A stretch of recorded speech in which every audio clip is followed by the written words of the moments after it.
All Okay. right, so want to get into layers? Yes. So with their mucus, they like very moist places, generally. But they could just, they could be tunneling and they could just stop and then sleep. But they do have a lair, which is pretty interesting. And you're probably wondering, wait, why? Like, what would they have in their lair? Well, you can actually find treasure in purple worm layers. You see, when a purple worm is going through the ground, they will eventually run across a gold vein or a special mineral vein or gems or Yeah. diamonds At some point. that sorts of stuff. A dragon's hoard, you know. So it will defecate these things, and in the layer, that's where it normally defecates. You can just find literal. It can't digest metals well. Okay. So it'll just defecate just pure gold, and it'll get rid of all the dirt and rock from the gold, and the precious metals and gems. Plus, with all the fecal matter of the worm. But it's not. It's more like just digest dirt. Yeah, I mean it's not. Yeah. It's like digest dirt, but if you stick your hand in it, you might pull out like a strip of gold. Right. So something to add on that, which doesn't have to do with their layers, but it is slightly similar. And I'm not sure where you find that information. That is definitely interesting. What I discovered is that it's true that they can't digest like rare minerals, and so what happens is the minerals get stuck in their stomach, and so what that means is they're basically slithering around, and they're these giant treasure hoards. Yeah, if you kill one, you can cut one open. And you'll find all this treasure. But I guess you could say the smaller stuff is able to pass through them, and maybe it would get defecated into their lair. But the bigger stuff probably stays in their stomach. Well, if it went through a dragon's hoard, that stuff is not leaving it. But like once you think about like a gold vein, like they're literal like tiny strips or even like dust of the metal. So that would be easily defecated. So. Right. Yeah, most of veins are like 2% the actual metal and 98% the rock. So yeah. All right. Well, to continue on the thought process we have, which is what would you find in a purple worm layer? So you might find treasure that is within the feces of the giant worm or the purple worm. You would also maybe find eggs, and besides those two things, that's about it. There's really nothing else that would be in there. Not even like the bodies of people, because it just wouldn't. It's gone. It's gone. It's been eaten.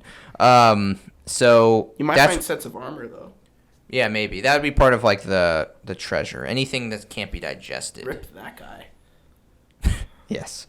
I mean, maybe bones can't be. It's unknown. Bones can. Sadly. Okay, they can be. Okay, so that's what would be in a layer.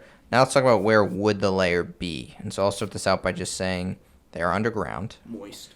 Yeah, and they are typically moist. Sometimes they can just be straight up in the ocean because purple worms do have the ability.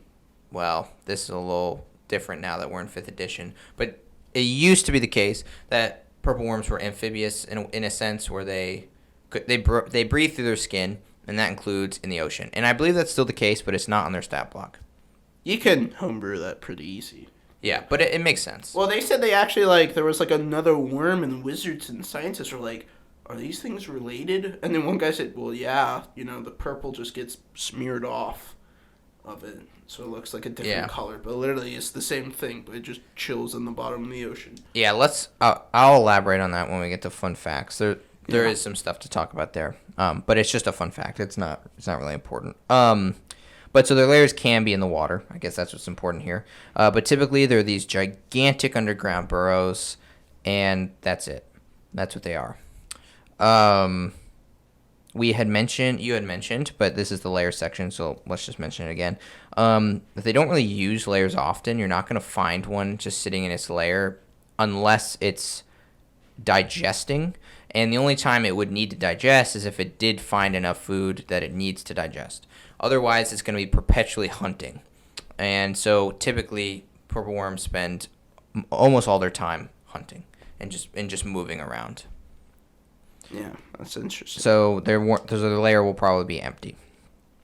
Yeah.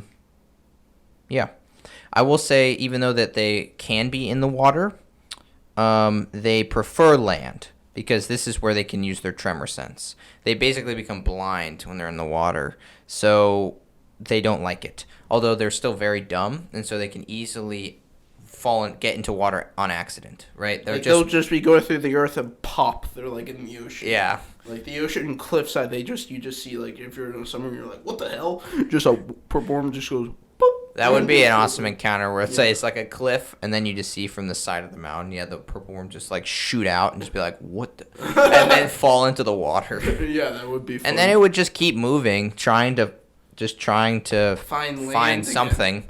You know what I mean? Yeah. And if it hits the ocean floor, it would probably stay there. It would probably just burrow and then, like... It would burrow, yeah. Yeah. It just goes and goes and goes. Yeah, it's pretty interesting. Yeah. Yeah. So now let's get into the combat strategies. And you're probably thinking, well, they don't do a lot. Well, you're sort of right. So basically, if you ever fight them on the surface of the land, which is highly unlikely, they will actually coil up like a snake. Yes. Wait, just to get on your last point, combat strategies, yes, they don't have combat strategies, but that doesn't mean they don't act a certain way. Like, they fight just because somebody doesn't have a mind doesn't mean it doesn't have combat strategies. It still has combat strategies. Oh, yeah, no. Yeah. But just for confusion on, like, what this section is, like, everything has a combat strategy, and everything we've talked about ahead of this section is informing that combat strategy. So don't think there's no combat strategy. There is one. Yeah, there is one. And this is what it is. So go ahead. So you're talking about when it's on the surface. surface. Well, let's just say it's a simple strategy. That's a better term. Yeah. So basically, if it ever does fight on the surface, which is highly unlikely, it will coil up like a snake, so it can hit with its stinger or mouth all around it. Yeah, and with more precision. Yeah, and with more precision. And we're talking about on the surface. This is a less common encounter. If it does happen, that would be bad. You'll be like, oh. Yeah, and it will basically become a snake. Yes. Yeah. Yeah, but basically how combat initially starts is the ground will start to shake if it's very big. And it will go to the loudest noise. And if it's tied with the loudest noise, it'll go for the bigger object, which it can use with its blind side. Unless it's too big to swallow. It will not target that. Yes, but let's say you have a minotaur that's playing a lute, and you have... a halfling. Or let's say they're hitting rogue. The ground the same strength. Or you have a halfling rogue hitting the ground with the same strength. Then the purple one will go after the minotaur because it's physically bigger. Okay. Yeah. But, so basically it'll go after the biggest thing if it's tied or the nearest to it or the loudest noise. That's a lot. But basically it will start the attack with a burst. It will try to eat the thing it bursts out of the ground of. So it will go right underneath, above, any direction. It will just go arrow and eat. Yeah, before it thinks to sting you or anything like that, it's just going to try to eat you. It's just going to assume that you're not a worthy foe, and that you're just something to be eaten. And so once you start to defend yourself, that's when it will pull out its stinger and start using it. Yeah, so basically it will go out with its mouth first. Generally in the underground, they can coil up if there's enough space for it to coil up. But if it can't, whoever attacks it from the front will get bit. Whoever attacks it from behind will get stung. And generally, they don't really know what ranged combat is. So they're not intelligent. It's like, oh, this person has a bow. I should go kill him. He'll just take the shots, which I thought was pretty interesting. They're that dumb. They don't understand where the pain's coming from. Yeah, they have no idea where the pain... Like a sword pierce and an arrow pierce are no different to them. Yeah. They don't feel it any differently. So yeah, there's no... It's just... Basically, as the DM, you're picking someone, and you can base it off of size or how loud they've been.